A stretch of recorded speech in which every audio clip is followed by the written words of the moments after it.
അപ്പോൾ hi friends, അപ്പോൾ എല്ലാവർക്കും മലയാളീസ് കിച്ചണിലേക്ക് സ്വാഗതം. ഞാനും ആകർഷണം. നമുക്ക് ഇന്നൊരു തെക്കൻ സ്റ്റൈല് പുളിശ്ശേരി, തേങ്ങ അരച്ചിട്ട് നമുക്ക് പുളിശ്ശേരി അതല്ലെങ്കിൽ മോരുകറി തയ്യാറാക്കാം.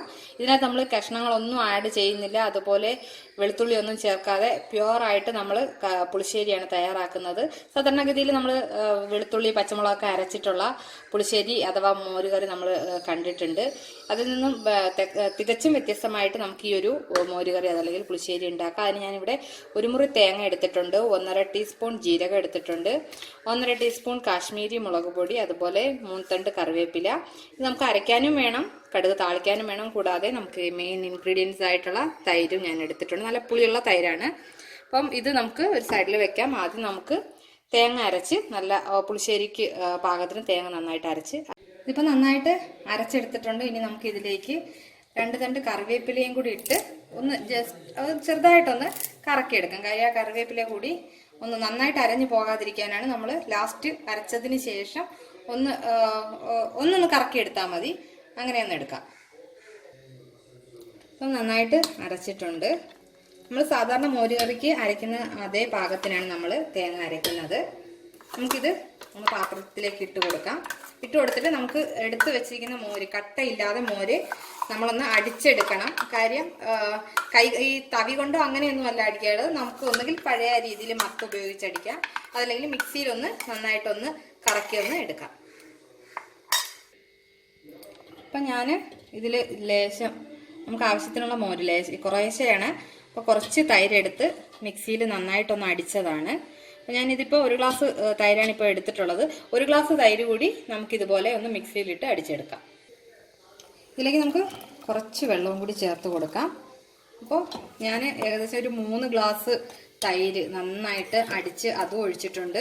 ഒരു 1.5 ഗ്ലാസ് വെള്ളത്തോളം, അത് നമ്മുടെ മോര് നമ്മൾ എടുക്കുന്ന തൈരിൻ്റെ പുളിപ്പ് അനുസരിച്ച് നമുക്കതിലേക്ക് വെള്ളം ചേർത്ത് കൊടുക്കാം. കൂടുതൽ വെള്ളം ആകരുത്.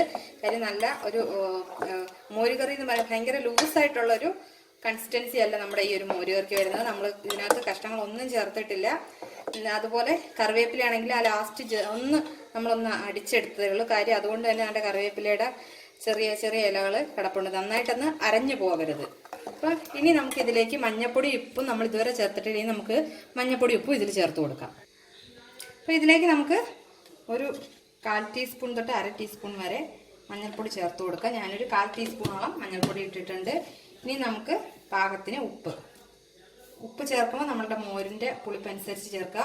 കൂടാതെ നിങ്ങൾക്ക് എങ്ങനെയാണ് ടേസ്റ്റ് എന്ന് വെച്ച് കഴിഞ്ഞാൽ നമ്മളിത് ചോറിൽ അരച്ച് ചോറിൽ ഒഴിച്ച് കഴിക്കുന്ന കൂട്ടാനാണ്. അപ്പോൾ അതനുസരിച്ച് നമുക്ക് ഉപ്പ് അഡ്ജസ്റ്റ് ചെയ്യാം. ഞാനിപ്പോൾ ഇത് ഇത്രയും ചേർത്തിട്ടുണ്ട്. നമുക്ക് കൂടാതെ ഇതിനകത്ത് ഉലുവാപ്പൊടി കൂടി ചേർത്ത് കൊടുക്കണം.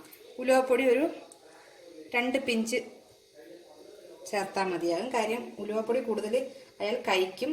പിന്നെ മോരുകറി ആയതുകൊണ്ട് തന്നെ ഉലുവാപ്പൊടി ചേർക്കുമ്പോൾ ഒരു തിക്നെസ്, ഒരു ചെറുതായിട്ടൊരു കുറുകി വരാൻ വേണ്ടിയിട്ടും ആ ഒരു ഉലുവാപ്പൊടിയുടെ ടേസ്റ്റ് കിട്ടാനാണ് നമ്മളിപ്പം ഇതിലേക്ക് ചേർക്കുന്നത്. മോരൊഴിച്ച് നമ്മൾ പുളിശ്ശേരി എല്ലാം മോരുകറി വയ്ക്കുമ്പം ഉലുവാപ്പൊടി ചേർക്കുന്നത് ടേസ്റ്റ് കൂടുതലാക്കും.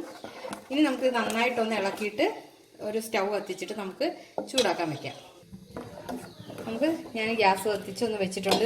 പിന്നെ നമുക്ക് രുചി കൂട്ടാനായിട്ട് ഇതുപോലെയുള്ള കാന്താരിമുളക് ഉണ്ടെങ്കിൽ, കാന്താരിമുളക് അല്ലെങ്കിൽ പാൽമുളകൊക്കെ ഉണ്ടെങ്കിൽ നമുക്കിതൊന്ന് പൊട്ടിക്കുക.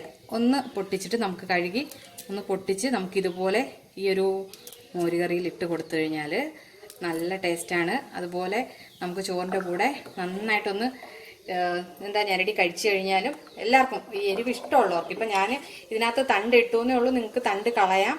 ഞാൻ തണ്ടിട്ട് അത് എടുക്കാൻ നമുക്ക് ചോറിനകത്തൊക്കെ ഉടച്ച് കഴിക്കാനുള്ള ഒരു സൗകര്യം, അല്ലെങ്കിൽ എളുപ്പത്തിന് വേണ്ടിയിട്ടാണ് ഞാൻ തണ്ടോട് കൂടി ഇട്ടത്.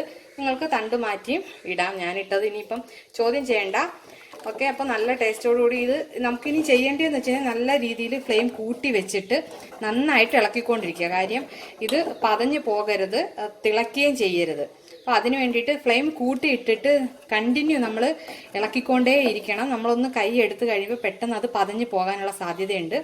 അതുകൊണ്ട് തന്നെ ഫ്ലെയിം കൂട്ടിയിട്ടിട്ട് നന്നായിട്ട് ഇതുപോലെ തുടരെ ഇളക്കിക്കൊണ്ടിരിക്കുക.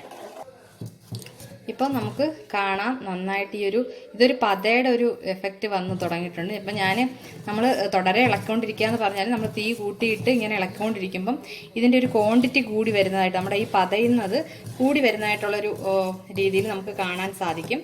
നമുക്കിതൊന്ന് ഇതുപോലെ ഒന്ന് ഇളക്കി കൊടുത്ത് ഒന്ന് സ്ലോ ആകുമ്പോഴത്തേക്കിനും ഒരു രീതിയിൽ സൈഡിൽ ചെറിയൊരു ബബിൾസ് ഇങ്ങനെ വന്നു തുടങ്ങും. അപ്പോൾ നമുക്ക് ഒന്നുകിൽ തീ ഓഫ് ചെയ്യുക, അതല്ലെങ്കിൽ നമുക്ക് ഇതൊന്ന് മാറ്റി വെച്ചിട്ട് ഇനി കടുക് താളിക്കാനായിട്ട് നിൽക്കാം.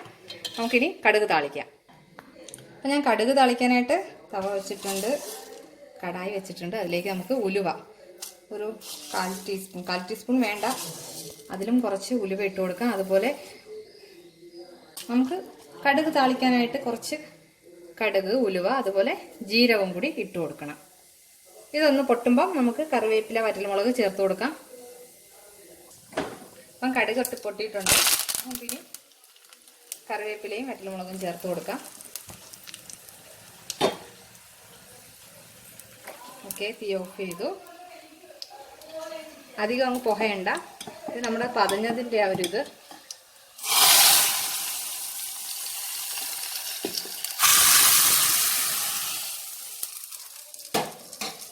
അപ്പോൾ നമ്മുടെ തെക്കൻ സ്റ്റൈല് മോരുകറി, പുളിശ്ശേരി അഥവാ മോരുകറി റെഡി ആയിട്ടുണ്ട്. അപ്പോൾ ഇതൊന്ന് എല്ലാവരും ട്രൈ ചെയ്ത് നോക്കുക, നല്ല ടേസ്റ്റിയാണ്. ചോറൊക്കെ കൂടുതൽ കഴിക്കും ഇങ്ങനെ ഒരു പുളിശ്ശേരി ഉണ്ടെങ്കിൽ. അപ്പോൾ എല്ലാവരും ഇതൊന്ന് ട്രൈ ചെയ്ത് നോക്കുക. എല്ലാവരും കമൻറ്റ് ചെയ്യുക. ഇതൊന്ന് ഡിഷൊന്ന് തയ്യാറാക്കി നോക്കിയിട്ട് നിങ്ങളുടെ അഭിപ്രായം നിങ്ങൾ തീർച്ചയായിട്ടും ഒന്ന് കമൻറ്റ് ചെയ്യുക.